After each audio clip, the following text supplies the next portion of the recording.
Okay, the Battle of Gettysburg. The dates were July 1st through July 3rd, 1863. Location was Gettysburg, Pennsylvania. Result, of course, the Union won. The people fighting were the North, also known as the Union, and the Confederacy, also the South. The commanders and leaders at that time were George G. Meade and Robert E. Lee. On the Union side, the strength, also the soldiers fighting, were 93,921. On the Confederacy side, soldiers were 71,699. The casualties and losses on the Union side were 23,500, 3,155 of which were killed, 14,000 approximately were wounded, and 5,000 were captured or missing. On the Confederacy side, there were 23,231 casualties and losses, 4,708 of which were killed, 12,000 were wounded, and 5,830 were captured or missing. The Battle of Gettysburg was the battle with the largest number of casualties in the American Civil War and also described as a turning point in the war.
Okay, the surrender at Appomattox Courthouse.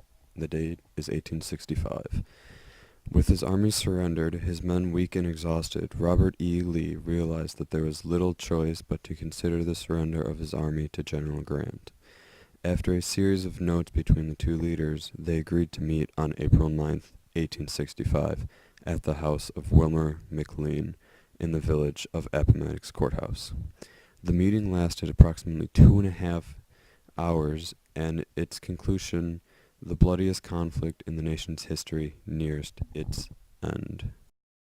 And here we have Robert E. Lee on the left side and Ulysses S. Grant on the right side, consulting the terms of the South's surrender to the North due to the fact that the South's troops are weak and exhausted and cannot hold out much longer.